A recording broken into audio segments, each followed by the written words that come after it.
अब दूसरा group clipboard group को समझते हैं। क्लिपबोर्ड ग्रुप में दोस्तों पहला है कट, दूसरा है कॉपी।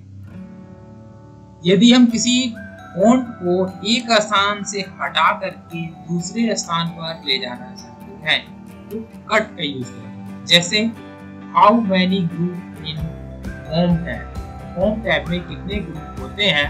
तो इस क्वेश्चन को हमें यहाँ से हटा देना है तो हम कट यूज करेंगे। देखिए कट यूज करते ही वह वहां से हट चुका है, रिमूव हो चुका है। अब हम चाहते हैं इसे लास्ट में पेस्ट करें। यहाँ पर लास्ट में आप अपने कर्सर को रखें और पेस्ट पर क्लिक करें। पेस्ट पर क्लिक करते ही देखिए जो क्वेश्चन हमारा फर्स्ट में था यह क्वेश्चन हट करके यहाँ पर आ गया। तो इस तरह से आप किसी भी टेक्स्ट को, किसी भी इमेज को, किसी भी स्टेप को, पार्ट को एक स्थान से दूसरे स्थान पर रिप्लेस करने के लिए कट ऑप्शन का यूज कर सकते हैं। हम इसे वापस उसी स्थान पर ले जाना चाहते हैं। मेरे पास तरीका है कि इसे सिलेक्ट करके कट करें और फिर ला करके यहाँ पेस्ट कर दें। इसके अलावा मेरे पास दूसरा भी ऑप्शन है अंडो का। हम यहाँ से अंडो कर सकते हैं। दोस्तों अंडो का शॉर्टकट की है control Z.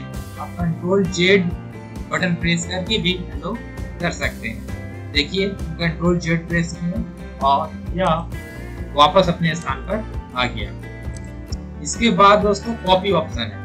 Copy option duplicate बनाने का काम करता है। किसी भी टेक्स्ट, शेप, पिक्चर को डुप्लीकेट आप करना चाहते हैं तो कॉपी ऑप्शन का यूज करें।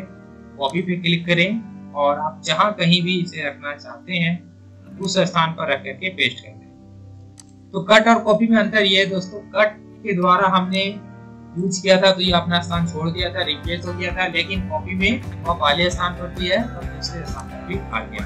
तो अंतर आपको समझ में आ गया होगा कि कॉपी डुप्लीकेट बना करके पहला स्थान छोड़ करके दूसरे स्थान पर पेस्ट होता है, जबकि कट पहला स्थान से रिमूव करके दूसरे स्थान पर पेस्ट करता है। नेक्स्ट है फॉर्मेट पेंटर।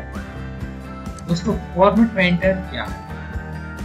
फॉर्मेट पेंटर एक ऐसा टूल है जो हमारे टेक्स्ट के स्टाइल को कॉपी करता है। कॉपी हमारे पूरे टेक्स्ट को कॉपी किया और टेक्स्ट पर जो भी स्टाइल अप्लाई किए गए हैं उसे भी कॉपी करता है। यानी कि टेक्स्ट प्लस स्टाइल दोनों को कॉपी करके पेस्ट करने का काम कॉपी नहीं किया।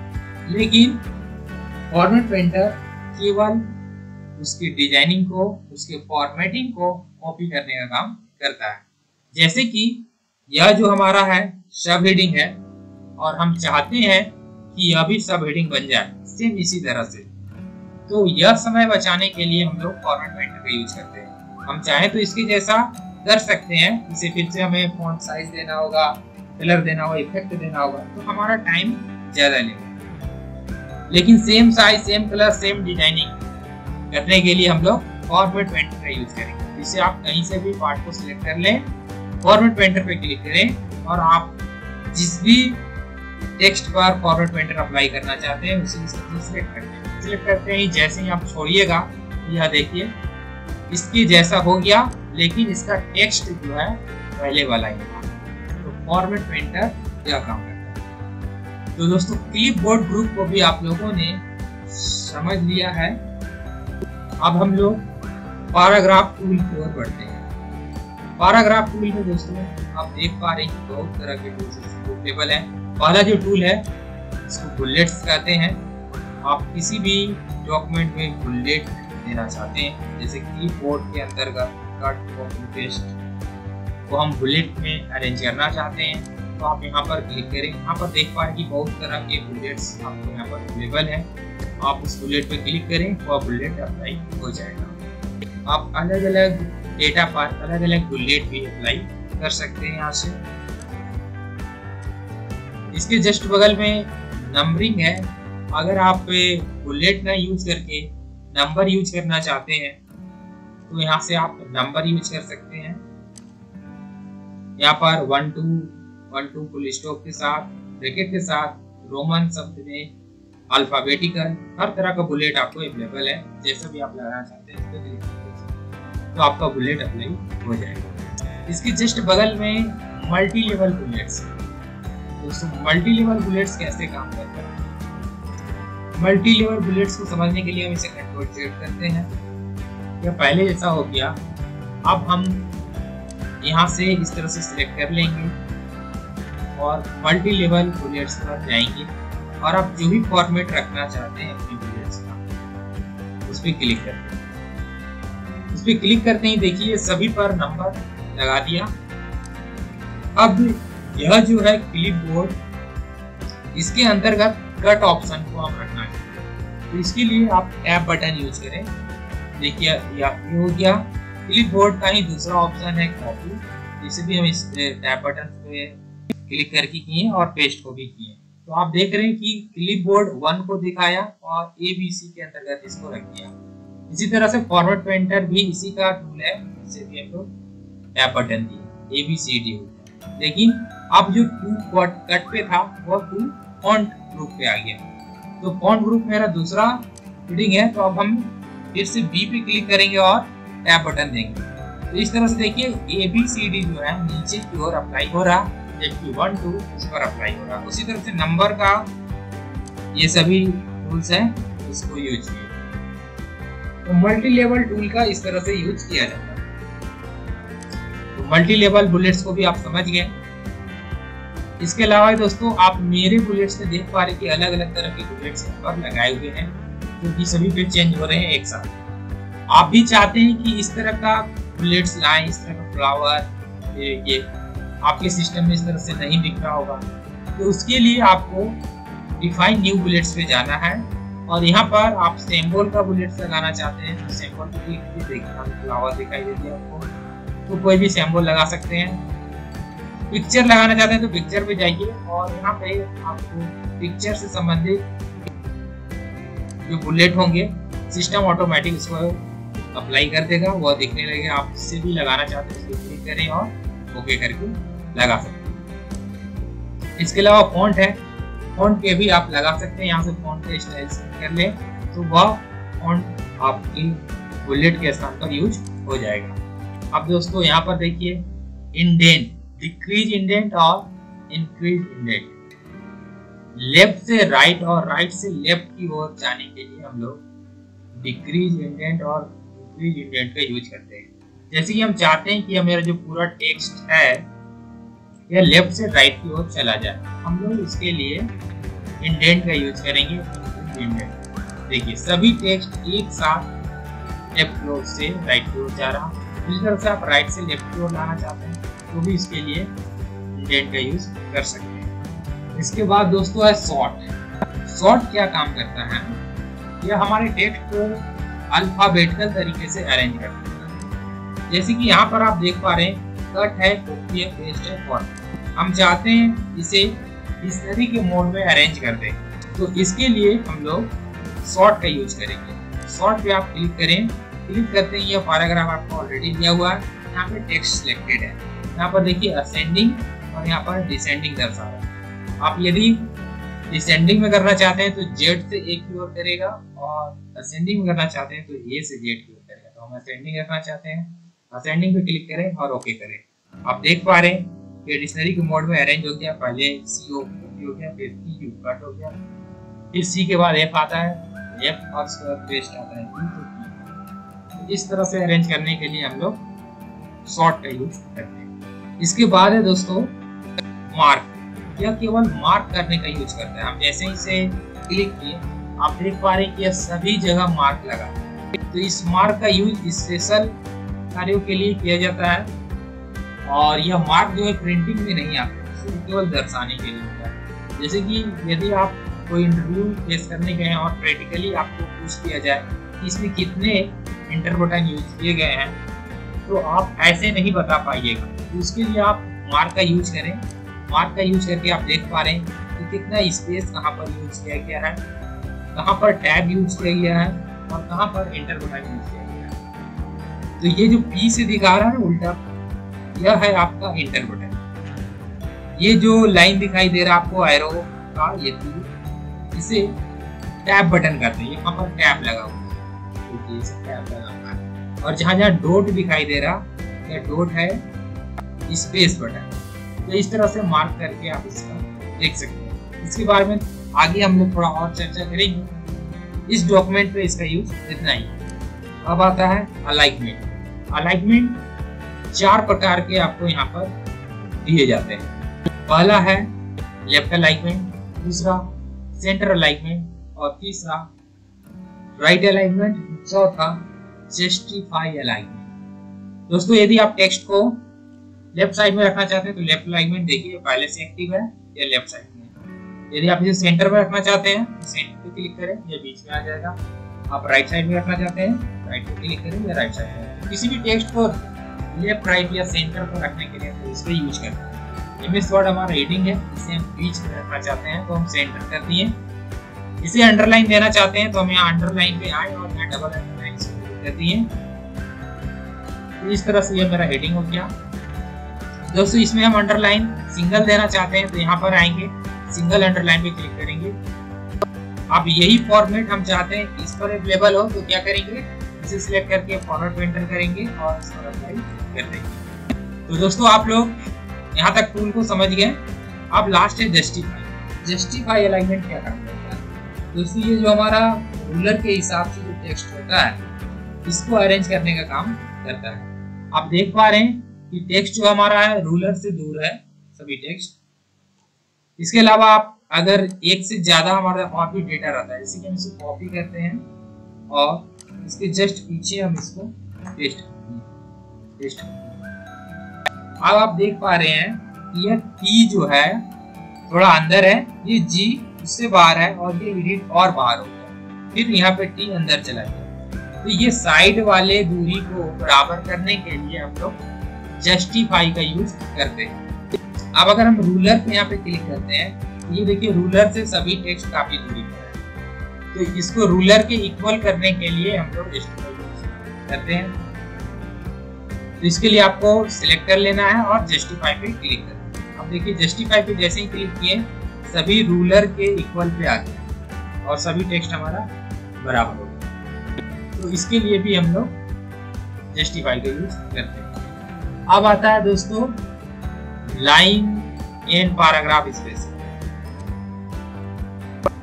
2 लाइन के बीच की दूरी को बढ़ाने के लिए लाइन एंड पैराग्राफ स्पेस किया जाता है। इसके लिए आप टेक्स्ट को सिलेक्ट कर लें और सिलेक्ट करने के बाद आप इस पर क्लिक करें तो देखिए यहाँ अलग अलग पॉइंट में आपको दिखा रहा है। आप जितना दूरी रखना चाहते हैं नीचे की ओर आएंगे तो आपको टेक्स्ट की दूरी घटेगा। यदि हम कम रखना चाहते हैं तो 1.0 करें, 1.15 ये डिफॉल्ट रूप से रहता है नॉर्मल फॉन्ट के लिए। आप और दूरी बढ़ाना चाहते हैं तो यहाँ से बढ़ा सकते हैं या उसे घटा भी सकते हैं। इसके अलावा नीचे इसी में मिलता है ऐड स्पेस बिफोर पैराग्राफ। इससे हम लोग और भी स्पेस पैराग्राफ के बीच दे सकते हैं और यहाँ से रिमूव कर सकते हैं। हम चाहते हैं कि यह पहले से डिफॉल्ट हो जाए, 1.15 इसको कर दिए।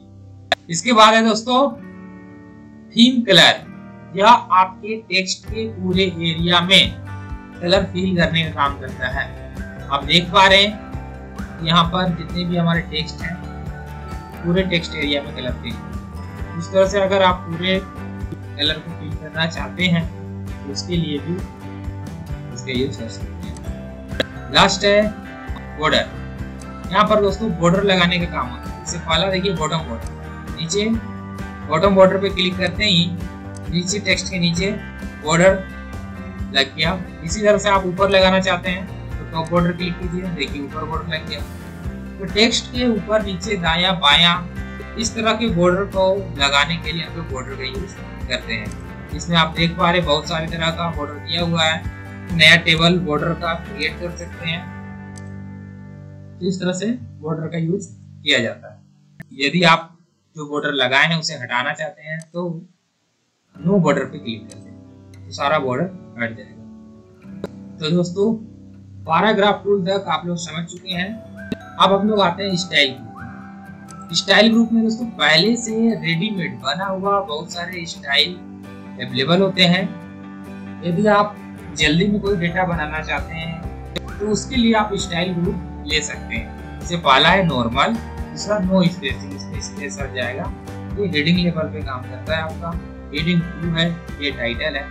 तो इस तरह से जल्दी से टाइटल देने के लिए जैसे हेडिंग, सब टाइटल, ये सब देने के लिए भी हम लोग स्टाइल का यूज करते हैं। इसके बाद चेंज स्टाइल में आपको यहाँ से फॉन्ट ये जो अलग अलग स्टाइल है वो चेंज कर सकते हैं। देखिए तो यहाँ पर भी हमें स्टाइल अवेलेबल होता है, जैसे यहाँ पर स्टाइल रेडीमेड था, यहाँ पे भी हमें रेडीमेड स्टाइल मिल जाएगा। आप यहाँ से भी स्टाइलिंग चेंज कर सकते हैं। आप स्टाइल अप्लाई कर दिए हैं, इस पर आप कोई कलर लगाना चाहते हैं तो यहाँ से कलर भी चेंज कर सकते हैं। इसके अलावा आप जो इधर हम बताएं फॉन्ट कलर, इससे भी आप कलर चेंज कर सकते हैं। इसके बाद है फॉन्ट, यदि आप जो स्टाइल में फॉन्ट लगा है वो ना रख के कोई और फॉन्ट रखना चाहते हैं तो वो फॉन्ट भी यहाँ से आप कर सकते हैं। इसके बाद है पैराग्राफ स्पेसिंग। यदि आप पैराग्राफ के बीच के स्पेस को कम करना चाहते हैं, जैसे नो पैराग्राफ स्पेसिंग, तो कोई भी पैराग्राफ स्पेस नहीं रहेगा, हट जाएगा। देखिए अभी स्पेस है, यहाँ पर देखिए स्पेस हट जा रहा। इसके बाद कॉम्पैक्ट में और नजदीक आ जाएगा सभी टाइप। तो इस तरह से अलग अलग तरह के पैराग्राफ स्पेसिंग यूज कर सकते हैं। सेट डिफॉल्ट, अगर जो स्टाइल और चेंजिंग हम यहाँ पर लगाए हैं इसे आप डिफॉल्ट रूप से सेव करके रखना चाहते हैं तो सेव डिफॉल्ट करेंगे। अब आता है फाइंड। इतने सारे वर्ड में यदि हम किसी वर्ड को स्पेशल पार्टिकुलरली फाइंड करना चाहते हैं, खोजना चाहते हैं, तो उसके लिए फाइंड पे क्लिक करते हैं, एक नया टैब इधर खुल जाएगा और आप जिस भी वर्ड को फाइंड करना चाहते हैं उसे टेक्स्ट कर सकते हैं। जैसे कि हम प्रोवाइड को फाइंड करना चाहते हैं तो देखिए प्रोवाइड हम जैसे ही लिखें तो जहां जहां भी प्रोवाइड है उसे हाईलाइट कर दिया। तो इस तरह से हम अपने टेक्स्ट को फाइंड आउट कर सकते हैं। नेक्स्ट है रिप्लेस।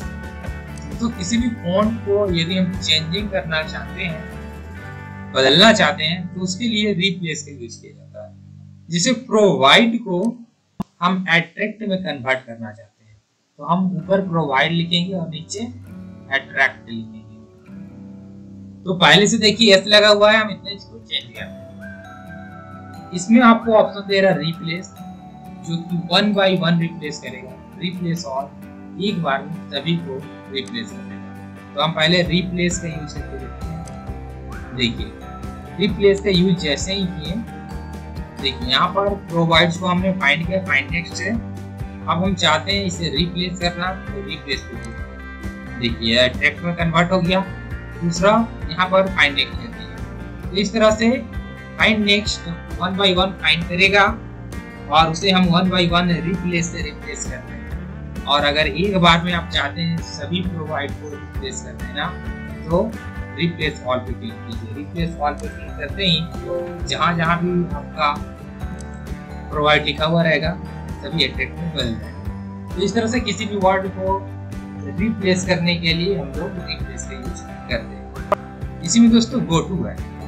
यदि किसी पार्टिकुलरली सेक्शन पे या पेज पे हम जाना चाहते हैं या बुकमार्क पे जाना चाहते हैं तो उसके लिए हम लोग गो टू का यूज करते हैं। जैसे कि हम चाहते हैं पेज 2 पे जाना, तो यहाँ पर पेज सिलेक्शन कर लिए और यहाँ पर इंटर पेज नंबर, तो हमें पेज 2 पे जाना है तो 2 प्रेस कर देंगे। अब हम गो टू करेंगे तो यह हमें सेकेंड पेज पर लेके चला जाएगा। देखिए सेकेंड पेज पे हम लोग आ गए। इसी तरह से किसी लाइन पे आप जाना चाहते हैं तो लाइन पे क्लिक कीजिए और कितने नंबर लाइन पे जाना चाहते हैं वो क्लिक कर दीजिए। हम 5 नंबर लाइन पे जाना चाहते हैं, 5 प्रेस कर देंगे और गो टू। देखिए 5 नंबर लाइन पर आ गया। ये पहला हो गया, ये दूसरा, ये तीसरा, ये चौथा, ये पांचवा। तो इस तरह से उससे गो टू का यूज किया जाता है।